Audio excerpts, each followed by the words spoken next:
Welcome everyone who is here. My name is Halcyon. This is Hug Nation. The topic of the day is honesty.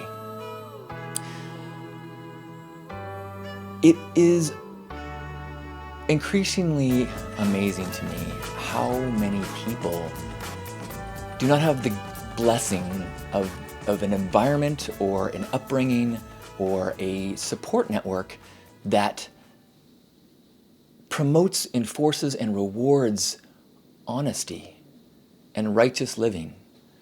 Far too many people live their lives in a way of like, what can I get away with? How can I manipulate things in a way that I can get what I think's best for me, without regards to the righteous kind of feeling of joy that one gets when you simply know that you're doing the right thing. And so people, as they're driving, they're not trying to obey any laws. They're trying to avoid getting a ticket. And people have that same mentality that goes throughout so many parts of their lives. I got a message from my friend Shai, and he reached out because he said, hey, I wanted to get the addresses of the people that donated to a Indiegogo campaign that you did a year ago. What had happened was he donated some perks, some medallions that he was going to hand make that were super cool. And he sent them off and then found out months and months later that when the person checked in with me and said, hey, did those ever get sent? And they were sent, they just for some reason didn't make it to the destination. And I checked in with the recipients and they were like, no big deal, we just wanted to contribute, the perk was a perk, no big deal. But Shai was like, no, I want to make this right. This was now had been, way 2 years, and this is just in his sense of self, in his sense of peace. There was this pee under his mattress that was making it so that he did not feel at his best. And I was like, first of all, I was like, it's totally cool. I rechecked in with the people. It's totally cool. And he said, I still want to do it. So he wants to make it right. And it made me really think about that presence, that state of peace that comes from living honestly, living righteously, choosing the high path. After he brought that up to me, I was like, wow, I try to do the right thing, but I'm pretty sure there are people, many people, who I have forgotten something that I told them that I would do, or send them, or reply to them. I kind of enjoy living a lot of the time in the flow, but I recognize that things trip up and I forget things. So I made a post saying, hey, what did I actually say? I said, hey, do I owe you something? An Indiegogo perk, an email response, a massage, anything? My memory and organization skills are not the best. I would love the opportunity to fulfill my missed or forgotten intentions. I'd love a reminder to help me keep the balance sheet clean. And I thought a lot about how I wanted to phrase that, because I wanted to make sure that I was telling people, hey, it would be a gift to me if you would tap me on the shoulder and remind me. Don't feel like you're being a jerk. Don't feel like you're being annoying. I want to be relieved of the feeling that I may have made a mistake, because you are gifting me a reminder. And what was great was a number of people said, well, you did say you were going to send me pictures after that event. I was like, yes, thank you, awesome, cool. I went to this place where I had, in a mild way, let somebody down to being able to make it right. I was like, oh, it was great. It is a big deal for me to feel like I am living as good as possible. And I say as possible because I recognize that we're always in some state of the spectrum. There's always times when I feel like, okay, I'm unsure if there should be a degree of, soft truth or gray in this area, or if I should withhold some information to keep feelings not hurt. But I try to do my best. And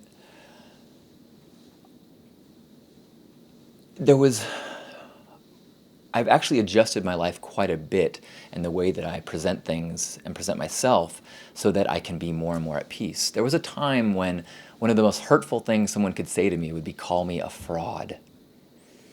because I was trying to be a good person, but I knew there were many ways that I was not, where I was struggling, or I was trying to do my best, but falling. And if you called me a fraud, it hurt because there was a part of me that knew that I was a fraud.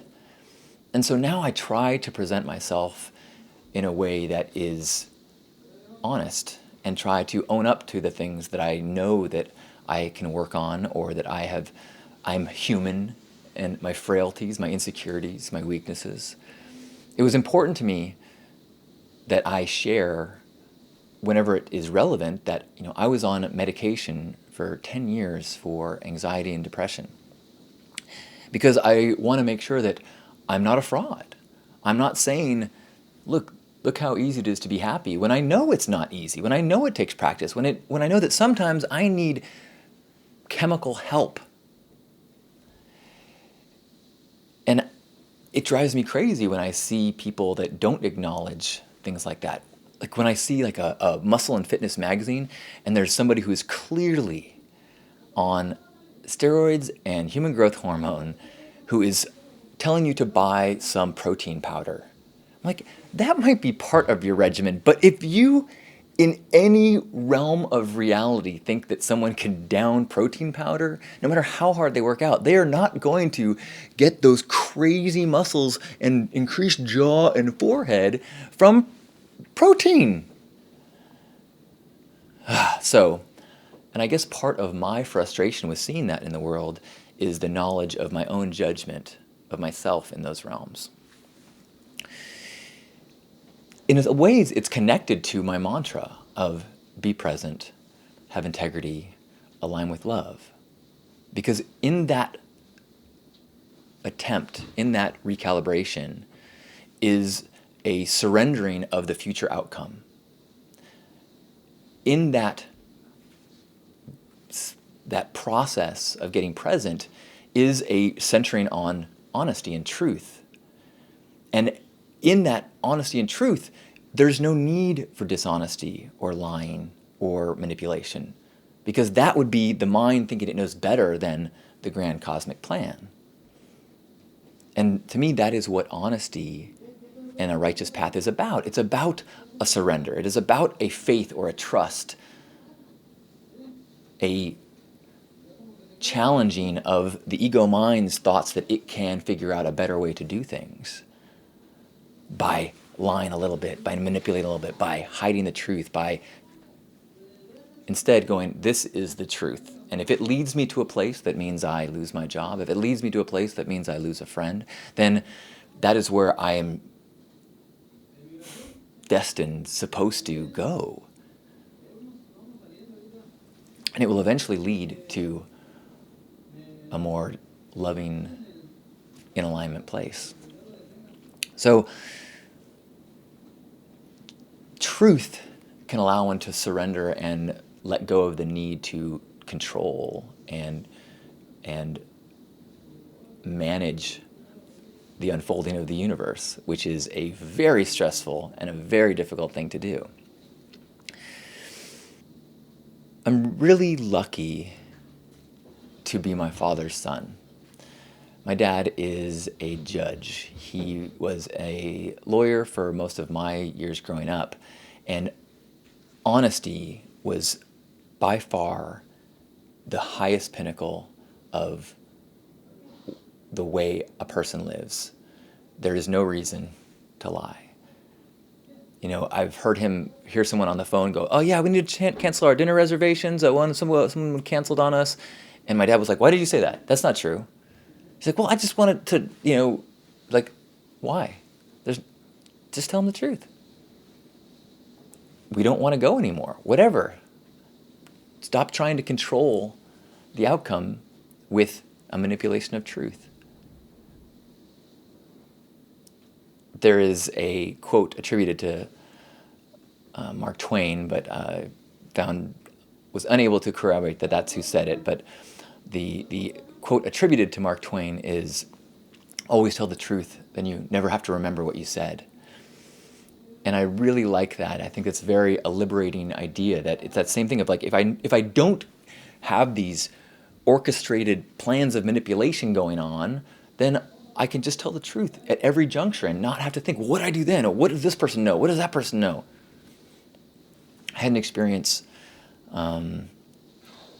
recently at an event where I was with someone who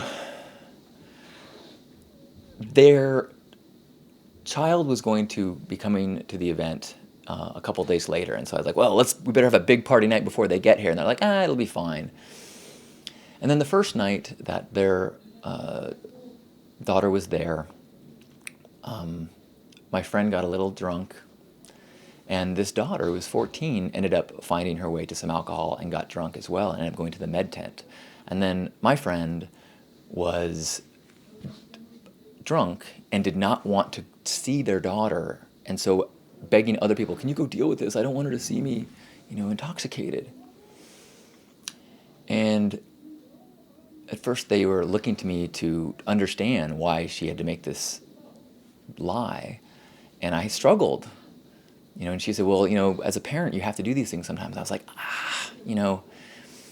you had a choice earlier to get intoxicated before they got here. You had the option of not inviting your daughter here, and you had the option of making sure you had some plan in place once you were going to go to a place that would put you in that state of intoxication. And we couldn't see eye to eye, and eventually I'm like, none of my place. You make your own decisions. I just know that I would consider that to be a mistake, and I would try to do differently in the future. And then later in the event, there was a time when they asked me for a beverage. And I was like, well, are you cool with, your daughter? Is everything okay? I mean, what if she sees you intoxicated? Goes, oh, well, I'm not going to tell her that I'm drinking tonight. And I said, well, if she sees you acting funny and asks me, I will tell her that I gave you a drink. So now you can make the choice. Do you want that possible outcome or not? I'll make it very simple. I am at a place in my life right now where I try to make my decisions such that I don't have to lie. And that means having a radical transparency whenever I can, so that if someone has a judgment for me, they have the judgment for me. But it's honest and true. And I'm not trying to maintain a lie or manipulate reality and manipulate perceptions in a way that is exhausting and puts me in a place where I could be found out. I could be a fraud. I could be, at any moment, this fake world that I've created could collapse and I will hurt people. And I don't want to do that. I would rather our lives simply be not so close because they don't like the reality of who I am.